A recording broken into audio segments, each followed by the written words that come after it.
story of the kings and queens of England is more surprising than you might think. It's a fine drama, 1,000 years of tales of lust and betrayal, of heroism and cruelty, of mysteries, murders, tragedies, and triumphs. And all these figure in the story I'm telling now, the story of the Tudors.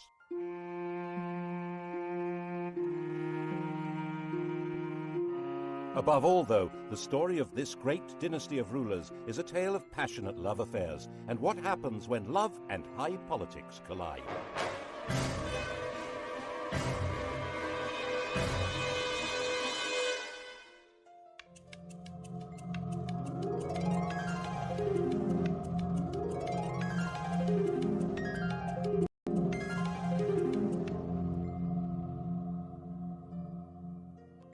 The story begins with Owen Tudor, a hugely ambitious and very handsome young man. His father was an outlaw hiding out in the Welsh hills, but Owen managed to get employed as a servant in the household of the infant Henry VI. Now, this household was run by Henry's mother, Queen Catherine de Valois, a very sexy widow, who fell for Owen completely. There's no record that they ever got married, but they did have 5 children. When Catherine died in 1437, Henry VI was still only 13, and the barons who ran the kingdom in his name put Owen in prison. But when Henry came of age, he brought his stepfather, Owen Tudor, back to court and gave earldoms to his stepbrothers Edmund and Jasper Tudor. Owen ensured Edmund's marriage to a girl from Henry's family. Edmund died very soon after the marriage, but his 13-year-old bride, Margaret Beaufort, was already pregnant. Their son was born at Pembroke Castle. He was named after the king, Henry Tudor. And Owen had a grandson with a blood connection to the House of Lancaster, the family of the king. They weren't actually the legitimate line. Henry of Lancaster, Henry Bolingbroke, had deposed his cousin Richard II in 1399 to become Henry IV. The thrones of his son and grandson, Henry V and VI, rested on that shaky foundation, which crumbled in the Wars of the Roses when the true heirs to the throne, the House of York, began to battle for their inheritance. Owen Tudor stood squarely with the Henrys, the Lancastrians. That, after all, was where he had invested all his hopes. Kiss in Hereford Marketplace. He was the last Tudor to lose his head. But as we all know, the Tudors would take up this approach to problem solving themselves, you might say, with a vengeance.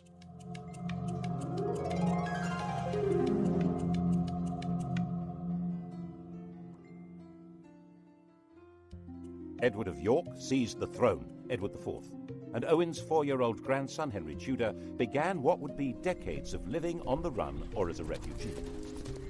But 3 years later, King Edward did something would eventually give Henry Tudor everything Owen had wished for. He fell in love, and that began a chain of events which altered all England's history. When Edward was about 20, he was waylaid by an attractive widow of about 25 who was trying to recover her late husband's property. Edward, 6'3" tall and really very good-looking, wanted to help, and he became besotted. It seems she persuaded him to secretly enter into a contract to marry her. Her name was Eleanor Butler. About a year later, in 1464, another attractive widow, 26 years old, pulled the same stunt, and Edward did it again. Unbelievable! This time the lady was called Elizabeth Woodville, and this time it wasn't just a contract to marry, it was a full marriage to a commoner. When Elizabeth Woodville was crowned in Westminster Abbey, the whole of Europe was scandalized. Marriage was all about alliances of power and property. Marrying a penniless woman for love was simply disgusting. The negotiators trying to arrange a proper royal marriage were humiliated. And when Edward heaped honours, wealth and titles on Elizabeth's relatives, the Rivers family, the nobility of England were outraged. They were, quite frankly, getting completely above themselves. If anyone had known about Edward's promise to marry Eleanor Butler, things would have been even worse. But she was quietly shut up in a convent and died in 1468. As it was, Edward lost so much support that in 1470 he was actually driven out of England, and Henry VI came back to the throne.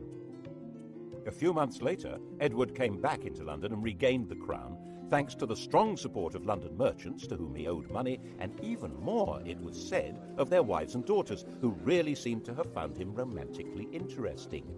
Which, face it, Henry VI certainly wasn't, unless you fancied an elderly saintly scholar who'd lost his mind. In the battles that followed, Henry's son, another Edward, was killed, and King Henry himself, captured, disappeared into a prison and was never seen again. The whole male line of the House of Lancaster, the descendants of the sun's fragile thread, Margaret Beaufort and her 15-year-old son Henry Tudor. Not that they had any claim to the crown. Of course, the Lancaster dynasty had begun by simply usurping the throne, but on top of that, Margaret's grandfather was illegitimate. A law had been passed to make him legitimate, but it also barred him and his descendants from the succession. And that would probably have been that, if it hadn't have been for Edward's little secret, which didn't emerge until Edward himself was dead. He was only 41 when he fell ill and died. His son, the Prince of Wales, also called Edward, was just 12 years old. Everyone refers to this young man as Edward V, but he was never crowned.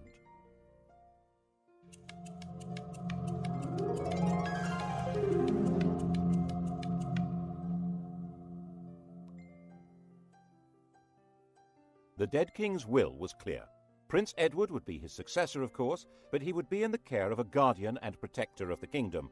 That person was Edward IV's brother, Richard, Duke of Gloucester. We all know him as the most evil king in English history, the warped and twisted Richard III.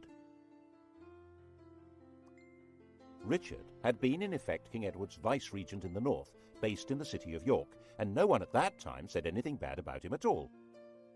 But the Queen thought there was someone even better to run her son's kingdom. Her. King Edward IV had died at Westminster.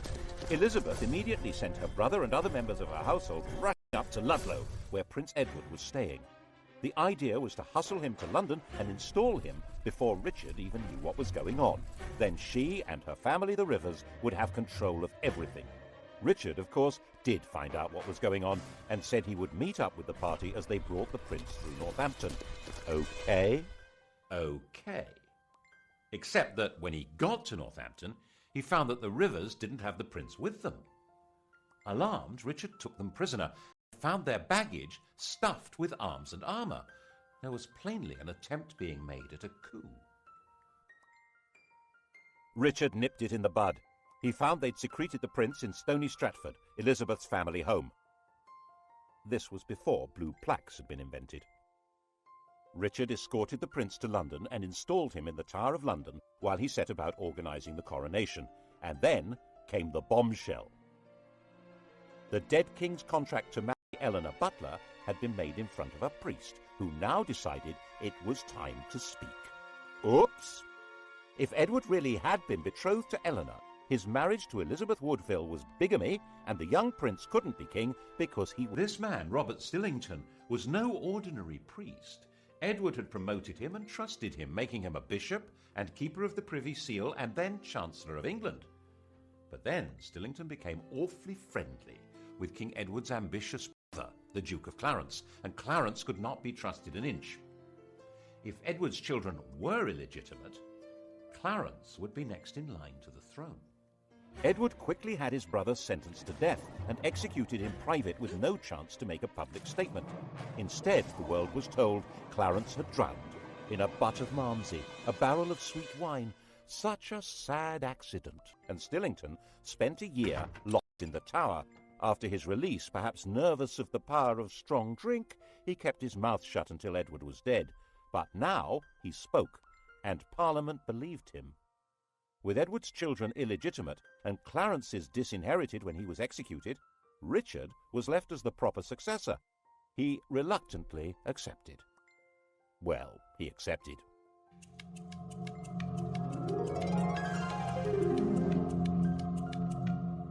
And the Tower of London changed from the Prince of Wales's palace into his prison. He shared it with his brother. Neither was ever seen again. Did Richard have them killed? No one knows, but later the evidence was going to be shaped as far as possible to make him guilty. He's been said to have personally killed Henry VI and Henry's son, whose widow he married, and done the dirty deed with Clarence and the Malmsey, quite apart from the murder of the princes in the Tower.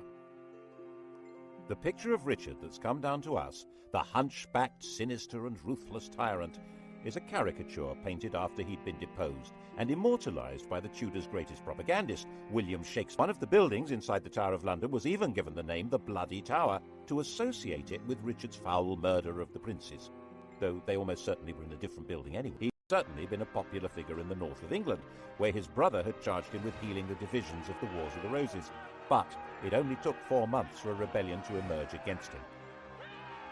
The rival candidate was, of course, the boy across the water, now not such a boy, Henry Tudor. The House of York was now as extinct as the House of Lancaster. Henry Tudor was all there was for disappointed Yorkists as well as Lancastrians. And there were plenty of disappointed Yorkists.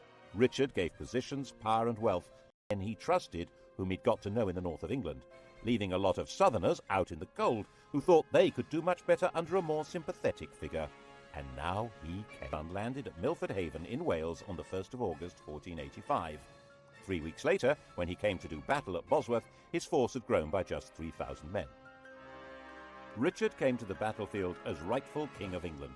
Before the battle began, he held a coronation ceremony, restating his right of true succession to the crown, a right which Henry Tudor did not possess at all.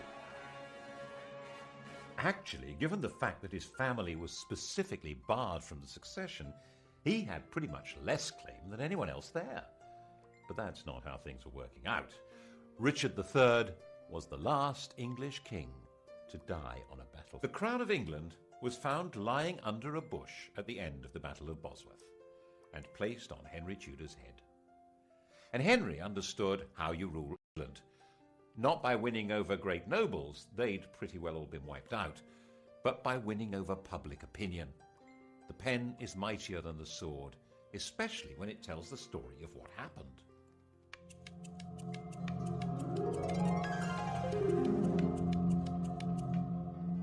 Firstly, he must not be accused of killing a king, so Richard III was not king on the day of the Battle of Bosworth. Henry Tudor dated his reign from the day before the battle.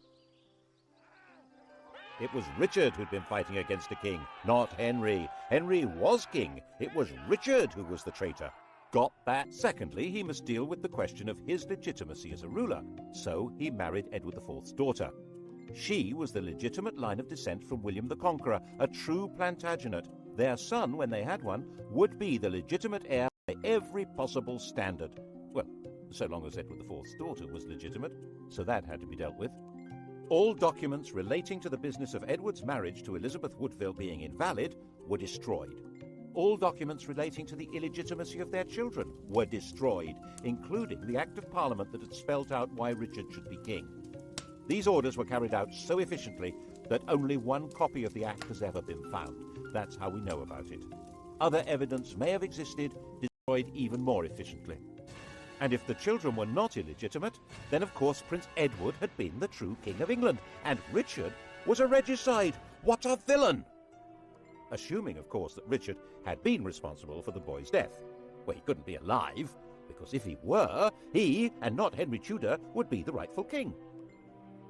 There are some nasty people who suspect that if the princes in the Tower were still alive before the Battle of Bosworth, Henry would have disappeared them. Richard III became the Saddam Hussein of Tudor propaganda. Of course, the consolidation of power was not only a matter of creating favourable propaganda, it also involved getting rid of a few people. Clarence, for example, the Malmsey drowner, had a young son, the Earl of Warwick, a nephew of both Edward IV and Richard III. He had been barred from the succession, but so had the man now on the throne, so there was no security in that. He went straight into prison in the Tower of London. But then a priest in Ireland suddenly produced a 10-year-old boy who he said was the rescued Earl. The boy looked right, spoke right, had all the right manners. He was solemnly crowned in Dublin Cathedral as Edward VI, and a force of Irish supporters backed by Flemish troops then landed in the north of England. They were supported by the Earl of Lincoln, John de la Pole, who was also a nephew of Edward IV and Richard III. He was their sister's son. In fact, Richard III, who had no children, had designated John as heir to the throne. John knew perfectly well that the child was an impostor called Lambert Simnel, who had been carefully trained for the project. The rebels had obviously assumed that Henry had killed the Earl of Warwick, so wouldn't be able to prove that Simnel was an impostor. They were wrong.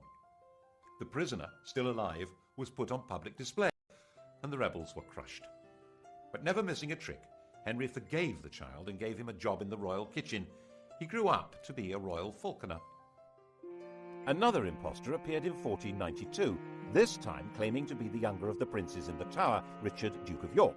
His real name was Perkin Warbeck, and he stayed on the continent collecting support from anyone who fell out with Henry.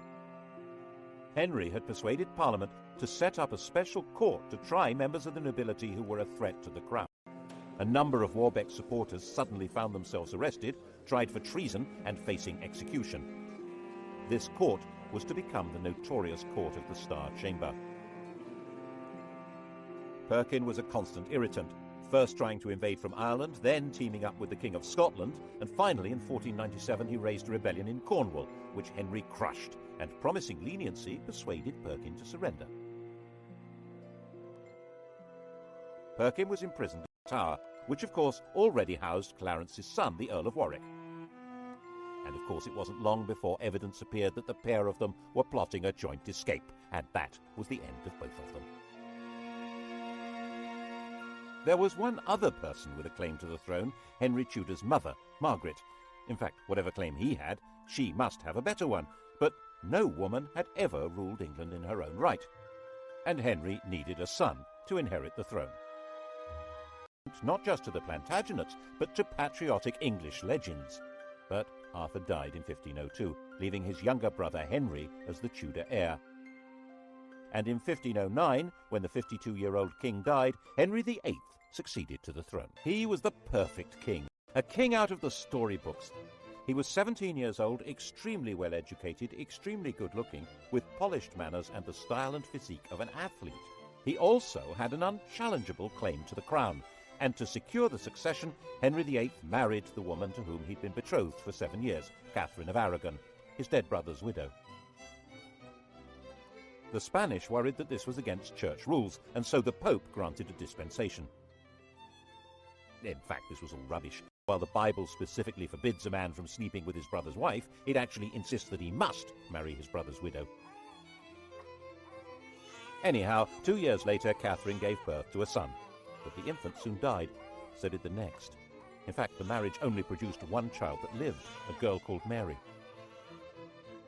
Henry was effectively all-powerful. There were no great barons anymore in England, and his father had left a well-stocked treasury. Parliament consisted to a large extent of men who depended one way or another on royal favour, and the countryside was controlled by justices of the peace who served the government. You can see the change in the very nature of power from the home of Henry's Chancellor. 50 years earlier, Edward IV's Chancellor had been a Neville, the son of the Earl of Salisbury. In those days, an Englishman's home had been his castle. Middleton Castle, actually. It was his father's home, and that great lord had also been Chancellor. Independently powerful men, based in a mighty fortified palace.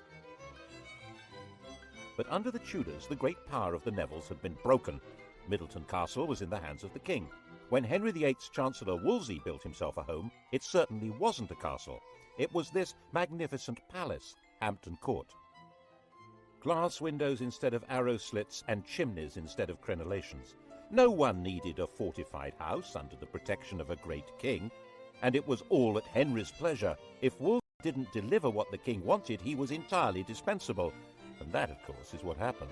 The royal marriage was haunted by the ghost of their dead sons. By the end of the 1520s, Catherine was in her late 40s, had stopped getting pregnant, and there was still no male heir, just a daughter, and England had never been ruled by a woman. Henry did a baby boy. The bride in question, Anne Boleyn, was already well installed in Henry's life. Henry, who'd already enjoyed her sister as his mistress, had wooed Anne with enthusiasm. He married her in 1533. Her coronation didn't seem to impress Londoners. Their entwined initials on the banners produced shouts of "Ha ha!" she was visibly pregnant and gave birth to a child. Drat! Another girl. She was named Elizabeth, and little Mary was declared illegitimate. The legality of this marriage must be sorted out before her next baby. That was Wolsey's job. He had to persuade the Pope that his predecessor should never have allowed the marriage to Catherine.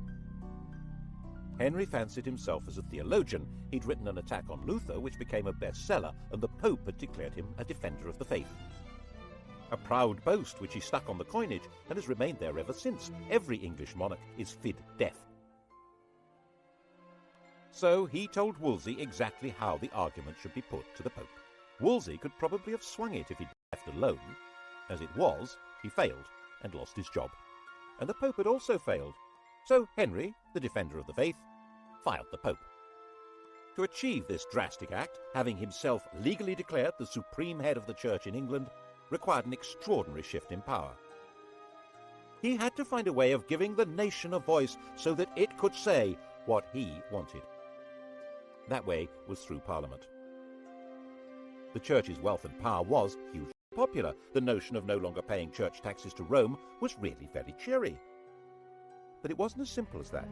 Some people believed that the Pope really did represent divine authority. And for many others, there was a fear that the Pope might excommunicate their customers on the continent if they continued trading with them. With the effective help of a new chief minister, Thomas Cromwell, and a new Archbishop of Canterbury, Thomas Cranmer, Parliament passed the necessary acts. By the end of 1534, the King of England had become legally the total, overall, supreme ruler of the whole shebang. Once Henry VIII had become head of the Church in England, he was a new kind of king. One immediate consequence of the new order was that he had control of the fabulous wealth of the English Church. It wasn't just the Pope who got the sack. He closed down all the monasteries and nunneries. There weren't all that many people in them, less than 10,000 over the whole country, but there may have been 10 times that number dependent on them. And in areas such as Lincolnshire and Northumberland, there was armed rebellion. One of the rebel leaders was John Neville from that great old family of barons, but the Nevilles were no threat to the modern crown. The rebellions were crushed. And monastic lands were sold off cheap to bolster the treasury, who would loyally support the crown. The old struggle for power between the papacy and the monarchy had now been decisively settled. Becket, the 12th century archbishop whose defence of church power had led to his martyrdom, had been the most popular saint in England. Henry ordered Becket to be declared no saint, to be tried and convicted of treason, and for his bones to be burned and the dust scattered in the air. Who's in charge now, eh? What's more, in 1536 Catherine of Aragon died, meaning that the problem of the ex-queen had gone away. He and Anne Boleyn dressed in bright yellow to celebrate. But 4 months later, he was told that Anne had committed adultery. Henry was surrounded by courtiers jockeying for influence, forming alliances, factions, to do down those who might damage them. And Anne became a victim of an organized campaign by those who felt endangered by her faction. Whether it was true or not, no one knows, because Henry's fury was so total that her trial and those of her supposed lovers was a travesty. She might indeed get pregnant with a boy, but then its parentage would be in doubt, and she might not. She'd miscarried at least twice since Elizabeth's birth. Without a legitimate son, it had all been for nothing. Anne was imprisoned in the royal lodgings in the Tower of London. Henry had extended them before their coronation, and now she was occupying them for the first time. Not as his wife, but as his prisoner. After 18 days, she was beheaded, and Henry married Jane Seymour.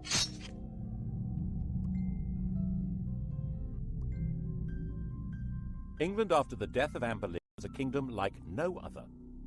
Henry ruled in England as head of the church as well as king, like some pagan priest-king. He was the judge of heresy as well as crime. He held the keys to heaven as well as to earthly promotion. That chap in the Vatican was now just referred to as the Bishop of Rome. To even think the wrong thoughts in this kingdom could be treason. That was how the new Chancellor, Thomas More, found himself imprisoned in the bell tower of the Tower of London. Not for what he did, or even what he said, but for thinking that the king should not be head of the church. He was publicly executed on Tower Hill. Henry was terrifying, magnificent, generous, dangerous, and in most people's eyes, the best king England had seen in a very long time. And Jane had a son, Edward. Sadly, she died in childbirth, but the throne was safe. His only problem was abroad, and by 1539 it did begin to look as though the Bishop of Rome might be lining up some muscle against him. But there were now well-established and powerful Protestant princes in Germany, and on the fine old principle that my enemy's enemy is my friend, the defender of the faith, intellectual scourge of the Lutherans, had married one.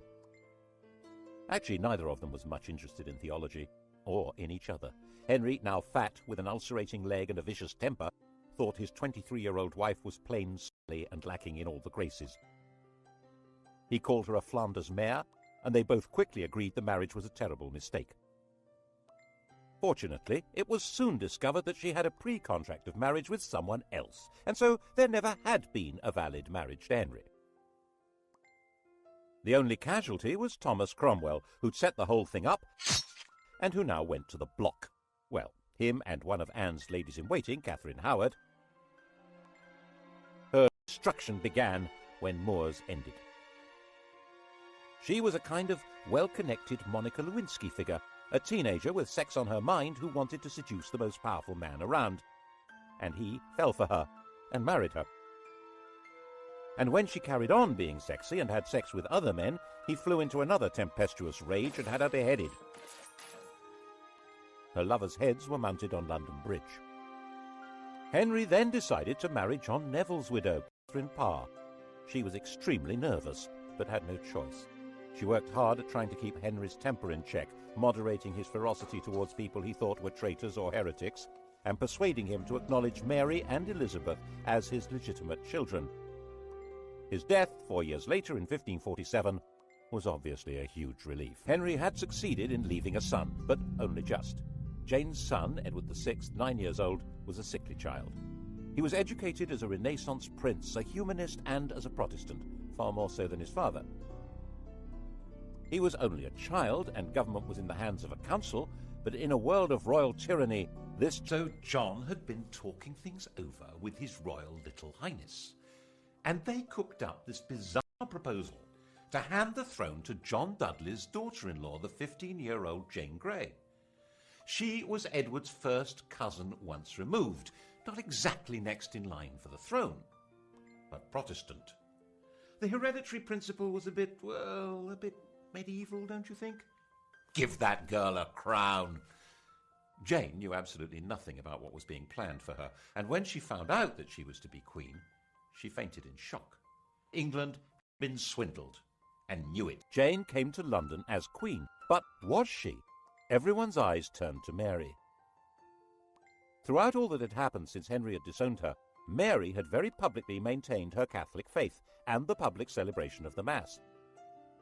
She'd become a symbol of resistance to tyranny, and whenever she appeared in public, she was mobbed and jeered.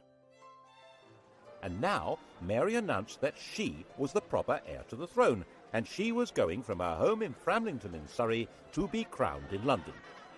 The journey was a procession through villages and towns filled with cheering crowds. She entered London to the greatest street party the city had ever seen. The dancing, drinking, and bell-ringing went on all night. After just 9 days as the first woman to rule England, Jane was placed under arrest by her own father, who was supposed to be her chief defender. She was imprisoned, and Mary felt obliged in the end to have Jane executed. It didn't help that her father joined a rebellion against Mary. But by then, 6 months after her triumph, many people were ready to rebel against Mary. The defiant woman who'd stood against tyranny was now on the tyrant's throne. The English didn't actually like the papacy, but Mary did. The English didn't like Spain, but Mary did. She married its king, Philip II. And the English didn't like being forced to subscribe to religious beliefs on pain of death. Mary had 277 people burned alive because of their religious opinions. Bloody Mary. Unable to have children, a bitter invalid, England's second queen died in 1558, 42 years old, the most detested ruler in all England's history. There were celebrations almost as fervent as had greeted her arrival 5 years before. Her sister Elizabeth came to sit in that terrible seat, and be crowned by the grace of God Queen of England, France and Ireland, defender of the faith and supreme head of the Church of England and Ireland, even though there was not a single yard of French soil actually ruled by England. Calais, England's last little piece of France, had been lost just before Mary's death. England had become an island, and its queen would have to be an island too. She couldn't marry because that would create a king who would be either a foreigner like Philip or an opportunist courtier who'd come trailing faction and enemies in his wake. She would be both queen and king, the virgin queen ruling from a tyrant's throne over a people whose support was essential. Monarchy in England was a paradox, and Elizabeth's solution to the paradox was wholly bizarre. The Tudor monarchy had been shaped by the need that had not materialized, and now Elizabeth would choose to have no child at all. How would the crown survive? Elizabeth succeeded to the throne when she was 25 years old. By that age, women were generally married with children, but Elizabeth had never had any intention of doing that. Her father had killed her mother. His behavior towards his other wives had been equally dreadful. At 14, Elizabeth had announced that she would never marry. In fact, her survival through Mary's reign had depended on her being free of any association with anyone else. The slightest hint of her involvement with other people could have made her seem to be connected with plots against Mary and would have led to her execution. She stayed mute, giving no sign of a religious, political, or emotional attachment that might destroy her. By the time she came to the throne, the persecutions of her predecessors had left it a stark and lonely place. 9 bishoprics were vacant, there was only 1 duke left alive, and the treasury was empty. She had no close relatives left alive. The heir to the throne was her aunt's granddaughter, Mary, Queen of Scots, a Roman Catholic. No one knew whether Elizabeth was a Roman Catholic or a Protestant. The first test came over the oath of allegiance. Elizabeth insisted that, like her father, people must acknowledge her as head of the church. The bishops, Roman Catholics appointed by Mary, said that in that case none of them would allow her a coronation. Well, all except for the Bishop of Carlisle. He did the honours, and the popular acclamation for the new queen was terrific, and she shouted back, "God a mercy, good people." Elizabeth interpreted her religious role in a new way. She declared that she didn't mind whether her subjects were Catholic or Protestant, so long as they were loyal. She'd survived by being very careful about what she said and did, and that was how she coped with sovereignty. She dared not marry or be touched by scandal, but her every move was watched like any modern royal, maybe more so. To the extent that her laundresses were bribed by ambassadors who wanted to know whether her periods had stopped in case she was pregnant. She made herself look splendid, held magnificent pageants, and eventually seemed to be holding the kingdom together without the rebellions, persecutions, and massacres that had become regular features of English life. She managed this in partnership with an immensely loyal and capable minister, William Cecil, and constantly teasing the world with a showy flirtation with the Earl of Leicester, Robert Dudley. But the love affair she really encouraged was to have the nation adore her. In poetry, paintings, and theatre, she was Gloriana, the magical beauty to whom loyalty and love were equally due, and who had no a Catholic plot to replace her with one of the grandchildren of Henry VIII's sister Margaret, either Mary Stuart, Queen of Scots, or Henry Stuart, the Earl of Darnley. Both of them had a valid claim, as not only was Elizabeth excommunicated, she was arguably illegitimate. They were carefully encouraged to maneuver themselves into helplessness. Mary was the more dangerous. She'd been Queen of France until her husband's death, and a ruler of Scotland who had French backing would be a danger to England even without the religious issue. But Mary's education had been unlike Elizabeth's. She'd not lived in fear of her life, but in the indulgent French court. This was not a good preparation for life in Britain, a land of conspiracies and killings. Darnley was a weak man in a weak position, a good-looking, unstable lout. What happened next looks like a cunning plan. Elizabeth pretty much obliged the 19-year-old Darnley to visit the 22-year-old widow Mary, having ordered him not to marry her. The result was totally predictable. And Darnley was a total liability to Mary. Dim-witted and resentful of his lack of power, he was also furiously jealous. And when he thought her advisor Rizzio was having an affair with Mary, He joined a plot that had Rizzio murdered in front of her. She now viewed Darnley, the patsy in all this, with hatred and contempt, and was herself complicit in the plot that murdered him with an explosion. She ended up fleeing her own kingdom and throwing herself on Elizabeth's mercy. Ultimately, a bad place to be. Elizabeth was half the time sure that Mary should be executed to deprive Catholic plotters of a candidate for the throne, and half the time sure that she should do no such thing. Ruling queens were rarer than hen's teeth. For one to kill another really wasn't good. She signed the death warrant, but in a state of real distress. Mary and Darnley had a son, James, and he was now the virtually incontrovertible heir to Elizabeth's throne.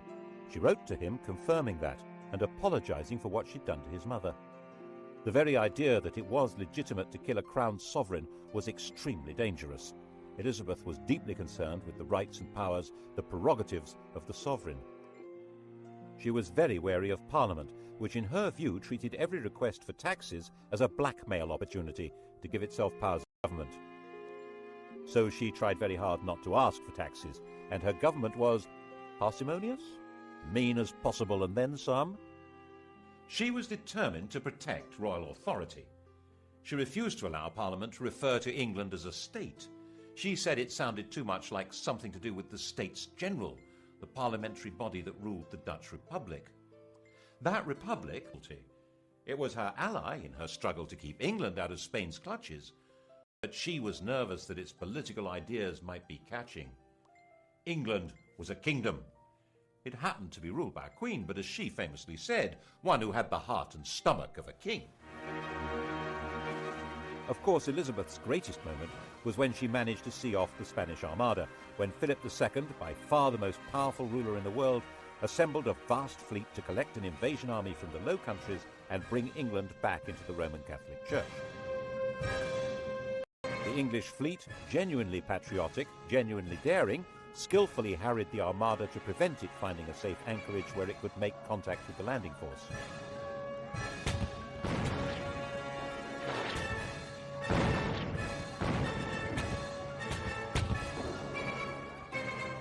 When the Spanish decided to sail home, they were hit by strong winds and heavy seas that were too much for many of these Mediterranean cargo vessels.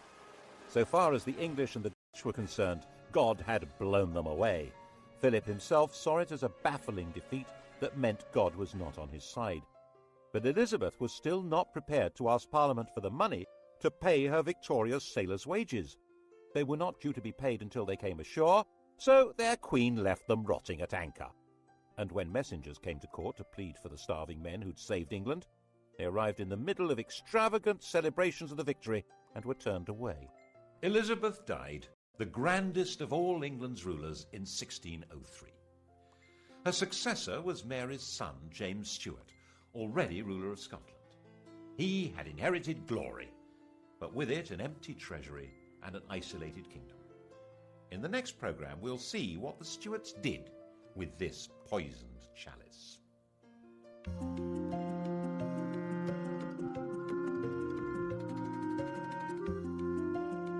On to the Stuart tonight at 10, and to test your knowledge of Henry VIII and his 6 wives, Sky Digital viewers press red.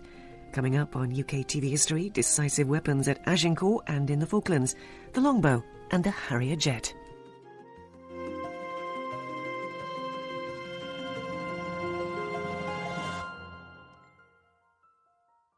Was simply disgusting. The negotiators trying to arrange a proper royal marriage were humiliated. And when Edward heaped honours, wealth and titles on Elizabeth's relatives, the Rivers family, the nobility of England were outraged. They were, quite frankly, getting completely above themselves. If anyone had known about Edward's promise to marry Eleanor Butler, things would have been even worse. But she was quietly shut up in a convent and died in 1468. As it was, Edward lost so much support that in 1470 he was actually driven out of England, and Henry VI came back to the throne. A few months later, Edward came back into London and regained the crown, thanks to the strong support of London merchants to whom he owed money, and even more, it was said, of their wives and daughters, who really seemed to have found him romantically interesting. Which, face it, Henry VI certainly wasn't, unless you fancied an elderly saintly scholar who'd lost his mind. In the battles that followed, Henry's son, another Edward, was killed, and King Henry himself, captured, disappeared into a prison and was never seen again. The whole male line of the House of Lancaster, the descendants of the sun's fragile thread,